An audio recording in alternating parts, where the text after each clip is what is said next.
오늘 우리에게 주시는 하나님의 말씀은 야고보서 1장 19절에서부터 27절의 말씀입니다. 내 사랑하는 형제들아, 너희가 알지니 사람마다 듣기는 속히 하고 말하기는 더디하며 성내기도 더디하라. 사람이 성내는 것이 하나님의 의를 이루지 못함이라. 그러므로 모든 더러운 것과 넘치는 악을 내버리고 너희 영혼을 능히 구원할 바 마음에 심어진 말씀을 온유함으로 받으라. 너희는 말씀을 행하는 자가 되고 듣기만 하여 자신을 속이는 자가 되지 말라. 누구든지 말씀을 듣고 행하지 아니하면 그는 거울로 자기의 생긴 얼굴을 보는 사람과 같아서 제 자신을 보고 가서 그 모습이 어떠했는지를 곧 잊어버리거니와 자유롭게 하는 온전한 율법을 들여다보고 있는 자는 듣고 잊어버리는 자가 아니요 실천하는 자니 이 사람은 그 행하는 일에 복을 받으리라. 누구든지 스스로 경건하다 생각하며 자기 혀를 제갈무리지 아니하고 자기 마음을 속이면 이 사람의 경건은 헛것이라. 하나님 아버지 앞에서 정결하고 더러움이 없는 경건은 곧 고아와 과부를 그 환난 중에 돌보고 또 자기를 지켜 새 속에 물들지 아니하는 그것이다. 심리학과 정신의학자 칼 융은 정신분석의 유효성을 인식하고 연상실험을 창시하여 프로이트가 말하는 억압된 것을 입증하고 콤플렉스라는 이름을 붙였다고 합니다. 또한 분석심리학의 기초를 세우고 성격을 내향형과 외향형으로 나누었습니다. 그의 할아버지는 바젤대학 의과대학 학장을 지내셨으며 외할아버지는 개신교 목사협회 회장을 지냈습니다. 그의 부친은 스위스 개신교 목사였고 경제적으로 어려움 속에서도 어머니는 독실한 신자였다고 합니다. 융이 태어나기 전 어머니는 사산으로 인한 심한 우울증에 시달려 요양원에 머물렀다고 합니다. 어머니가 요양원에 자주 머물면서 융은 어려서부터 혼자서 시간을 보내는 일이 많았습니다. 이후 어머니의 병세가 호전되면서 어머니의 관심과 영향 속에서 성장했습니다. 하지만 가정 형편이 어려워 자신이 돈벌이와 학업을 병행하면서 고난과 고통 속에서 정신분석에 관한 관심을 갖게 되었습니다. 그 후 스위스 바젤대학에 입학하여 정신의학을 전공 분야로 선택했습니다. 프로이트 제자인 칼 융은 모든 신경증은 정당한 고통을 회피하는 대가다. 모든 신경증은 정당한 고통을 회피하는 대가다 라고 말했습니다. 고통을 회피한 대가는 회피하고자 했던 고통보다 결국에는 더 큰 고통을 겪어야 함을 강조합니다. 고통을 직접 대면하고 싸우고 이겨야 성숙한 자아를 품을 수 있습니다. 칼 융은 말하기를 정당한 고통을 회피할 때 우리는 그 문제를 통해 우리가 이룰 수 있는 성장도 회피하게 된다. 또한 배움은 그 고통이라는 과정을 반드시 거쳐야 한다라고 주장합니다. 칼 융은 고통을 어둠 속에서 빛을 찾는 과정으로 묘사했습니다. 고통은 회피할 수 없는 인간의 경험이지만 이를 통해 인간은 더 깊은 자아를 발견하고 삶의 의미를 깨닫게 되고 성숙해져 간다고 말합니다. 자신의 목표나 이상을 말로는 강조하지만 실제 행동이 따르지 않으면 자기 자만에 빠질 수 있음을 말합니다. 이로 인해 자기 분열이 발생하여 자신에 대한 신뢰를 잃고 정체성이 없는 고통을 겪게 된다고 주장합니다. 실천은 말의 무게를 지탱하는 힘이며 이를 통해 심리적 건강과 만족감을 성취하는 자아의 현실을 이룰 수 있다고 말합니다. 성경에서 믿음의 사람들은 책임을 지고 실천함으로 성장하고 성숙해져서 영적인 지도자로 사람들을 이끌어가게 되었습니다. 이 땅에서 믿음의 사람들은 말과 실천의 조화를 통해 하나님께 영광을 돌리고 믿음의 증거를 자신의 삶으로 증명했다는 사실을 우리는 잘 알고 있습니다. 저는 오늘 본문을 중심으로 이렇게 성숙하고 성장하라, 이렇게 성숙하고 성장하라 라는 제목으로 야고보서 1장 19절에서부터 27절 하나님의 말씀을 전하고자 합니다. 야고보서 3장 2절에 온전한 사람이라는 표현을 더 정확하게 옮기면 성숙한 사람이라는 뜻입니다. 오늘 본문은 이러한 영적 성숙을 위한 과정에서 반드시 지켜야 할 조건으로 4가지를 교훈으로 생각해 보겠습니다. 첫째, 절대 진리인 하나님의 말씀을 듣고 온유함으로 분노를 다스려 성숙한 사람이 되라.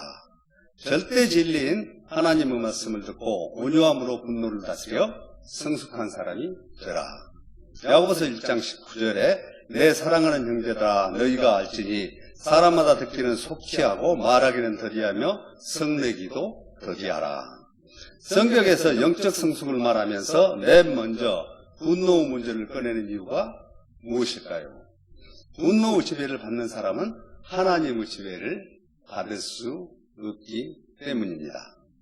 인간으로서 첫 번째 살인사건은 분노의 사건이었습니다. 가인은 하나님께서 동생 아벨의 제물은 받으시고 자신의 제물은 받지 않은 것에 대해 분노했습니다. 그 분노를 다스리지 못한 가인은 아벨을 죽이는 살인을 저질렀습니다. 그 결과 가인은 형벌을 받아 땅에서 방황하는 자가 되었고 하나님과 관계도 끊어졌습니다.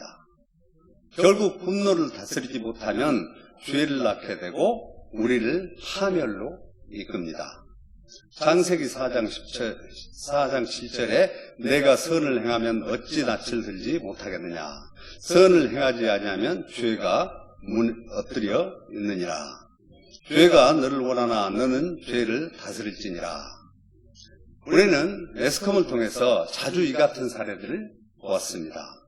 운전 중 한 가장이 상대방의 실수에 분노하여 공격적인 행동을 했고 결국 폭력으로 인한 살인으로 이어졌습니다. 그 결과 한 가정이 파괴되어 자녀들을 고통에 빠뜨리고 자신의 인생을 망치는 경우입니다. 분노를 조절하지 못할 때 언어적, 신체적 폭력으로 나타났던 사례입니다. 이같이 순간의 분노가 돌이킬 수 없는 결과를 초래했던 것입니다. 이 밖에도 분노로 인한 성경 속 인물들과 현대 사회에서는 스트레스, 과도한 경쟁, 사회적 불평등이 일어나고 있음을 분명히 하고 있습니다. 우리의 분노는 하나님의 공의와는 완전히 다릅니다. 하나님의 공의는 거룩하고 온전하며 사랑과 정의에 기반하는 것이지만 인간의 분노는 자기중심적이며 파괴적입니다. 이렇듯 분노는 다스리지 않으면 무서운 결과를 초래하게 됩니다. 그러나 분노를 올바로 다스릴 때 하나님의 의의를 이루게 하는 성령의 도우심을 구하며 자신의 감정을 조절하는 삶을 살아가게 됩니다. 20절에 사람이 성내는 것이 하나님의 의를 이루지 못함이라. 성경은 사람의 분과 하나님의 의의가 대칭성에 있음을 명확히 경고합니다. 따라서 인간은 자신의 분노를 다스리고 하나님의 의의를 신뢰해야 됩니다. 야고보서 1장 21절에 그러므로 모든 더러운 것과 넘치는 악을 버리고 내버리고 너희 영혼을 능히 구원할 바 마음에 심어진 말씀을 온유함으로 받으라. 오늘도 우리는 죄의 유혹과 세속에 물들어 더러운 것과 악함에 쉽게 노출되어 있습니다.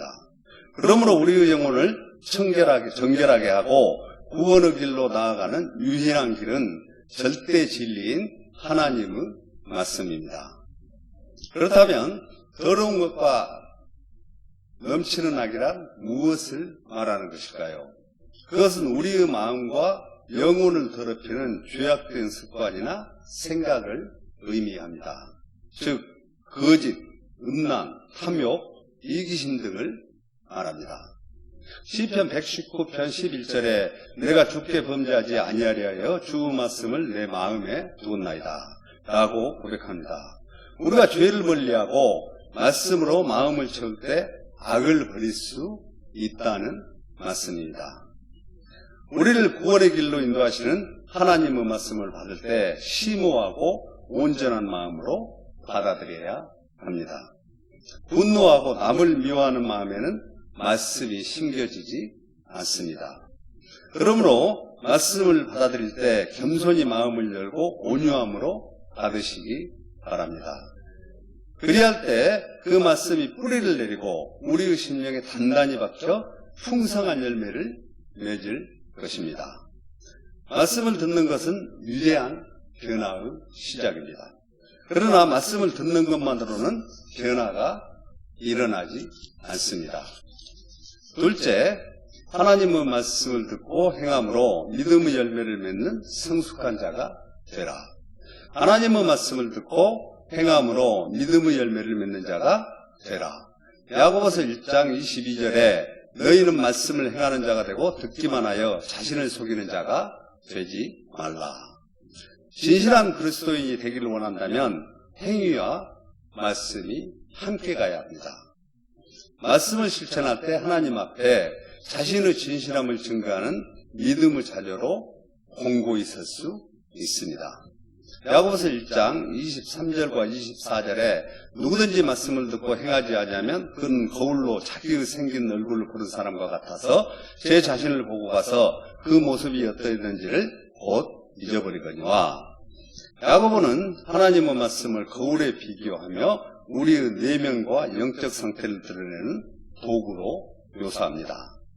거울이 외형적인 모습을 보여주듯이 하나님의 말씀은 우리의 영적 상태를 정확히 진단해서 알려줍니다. 하나님의 말씀을 들을 때 우리의 죄와 연약함이 드러나며 회개의 필요성을 깨닫게 됩니다. 하지만 이것이 끝이 아닙니다. 말씀은 우리가 어떻게 변화되어야 하는지도 가르쳐 줍니다. 야고보서는 하나님의 말씀을 듣고도 실천하지 않는 자를 자신의 얼굴을 거울로 보고 곧 잊어버리는 사람에 비유합니다.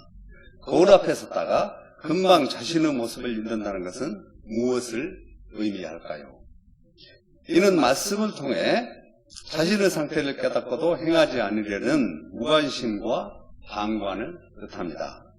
하나님께서는 말씀을 듣는 것에서 그치는 것이 아니라 그 말씀을 따라 삶으로 옮기는 것을 원하십니다. 즉 말씀을 듣고 영혼을 정돈하고 새로운 삶을 살기로 결단했음에도 불구하고 뒤돌아서면 이를 망각한 사람이라는 것입니다. 야고보서 1장 25절에 자유롭게 하는 온전한 율법을 들여다보고 있는 자는 듣고 잊어버리는 자가 아니요 실천하는 자니 이 사람은 그 행하는 일에 복을 받으리라. 하나님의 말씀을 듣고 행하는 사람은 자유롭게 행하는 온전한 믿음으로 하나님의 말씀을 듣는 데서 그치는 것이 아니라 실천하는 데까지 나아가는 사람이라고 말씀합니다.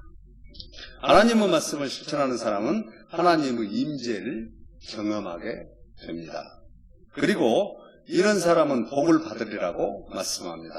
우리는 언제나 말씀을 가까이 할 때 복음의 말씀으로 변화된 삶을 살아갈 수 있습니다. 온전한 율법은 복음의 완성된 모습으로 하나님의 사랑과 구원을 의미합니다. 복음은 우리를 죄와 사망에서 해방시켜 자유롭게 합니다. 요한복음 8장 32절에 진리를 알지니 진리가 너희를 자유롭게 하리라. 하나님의 말씀은 단순히 우리를 구속하는 규칙이 아니라 참된 자유를 누리게 하는 길잡이입니다.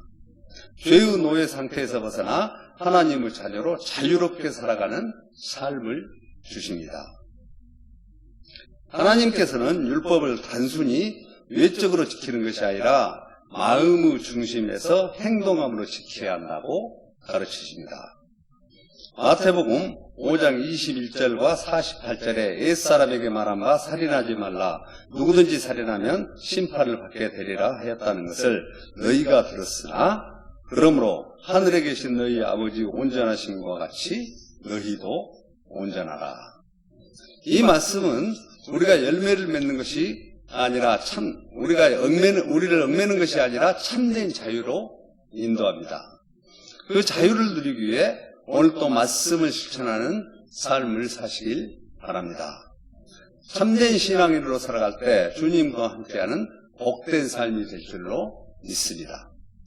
셋째, 하나님의 말씀으로 경건한 언어를, 혀를 사용하는 성숙한 사람이 되라. 하나님의 말씀으로 경건한 언어를, 혀를 사용하는 성숙한 사람이 되라.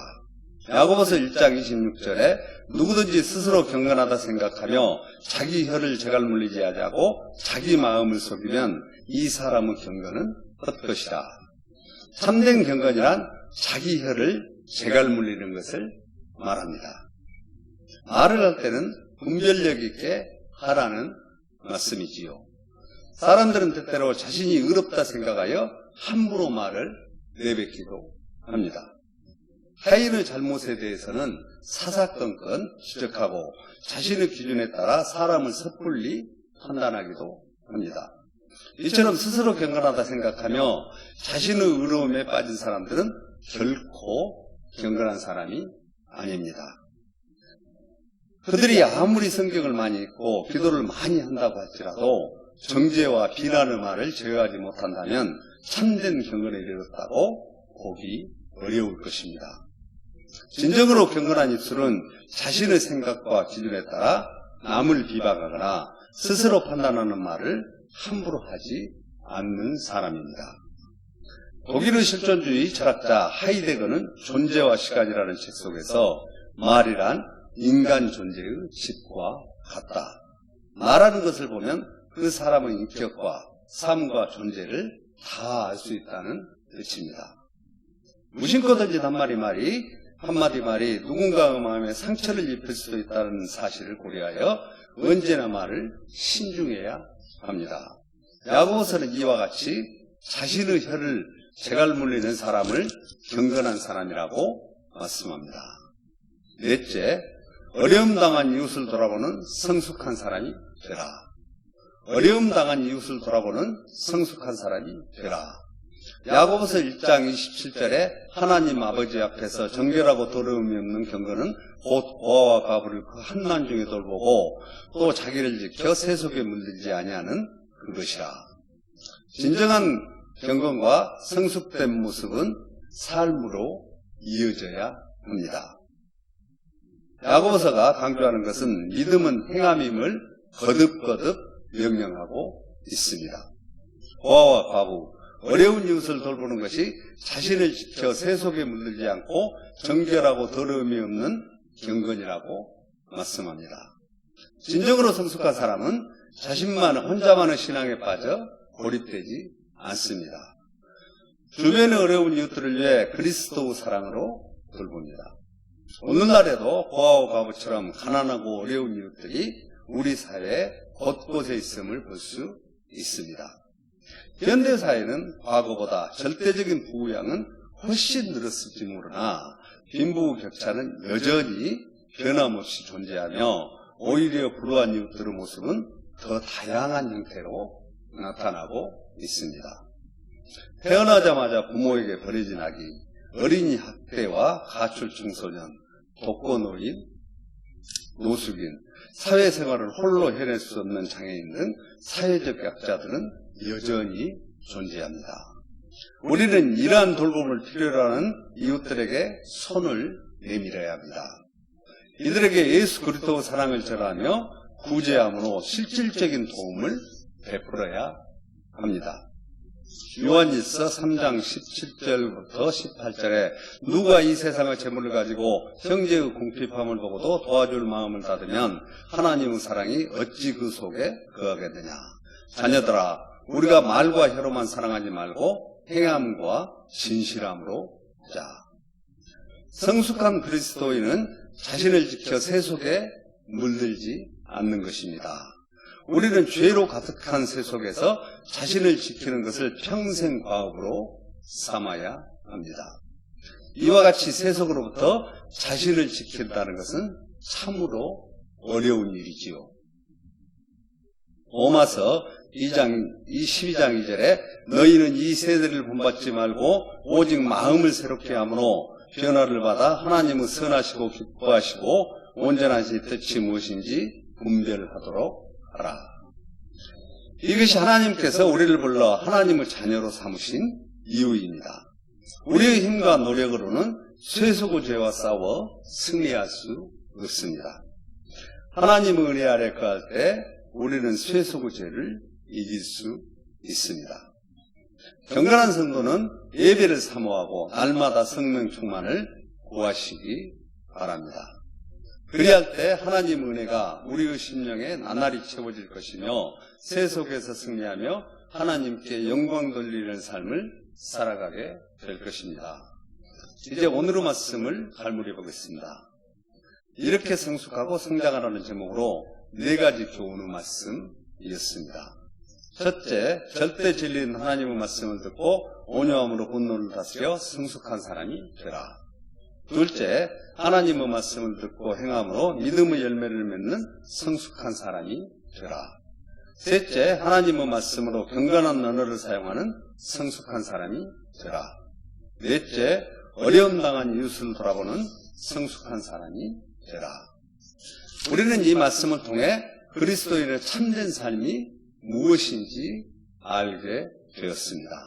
그것은 단순히 외적인 종교 활동에 머무르지 않고 하나님의 뜻에 순종하며 사람과 섬김을 실천하는 데 있습니다. 야고보서는 우리의 신앙이 단순히 머리와 입에서만 머물러서는 안 되며 삶과 행동으로 드러나야 한다고 강조합니다. 진정한 그리스도인은 말씀을 듣는 것에서 그치지 않고 실천함으로 믿음의 열매를 맺습니다. 말씀을 듣고도 행하지 않는 것은 마치 자신의 얼굴을 거울에 비춰보고 곧 잊어버리는 사람과 같습니다. 말씀을 깊이 묵상하고 그대로 살아가는 사람은 하나님의 영광을 누릴 것입니다. 우리의 말과 행동이 하나님 앞에 경건하며 다른 이들에게 사랑과 은혜를 베푸는 모습으로 이어지도록 노력해야 합니다. 말씀을 듣는 신앙에서 행하는 신앙으로 나아가는 복된 삶을 사시기를 누리시길 축원합니다.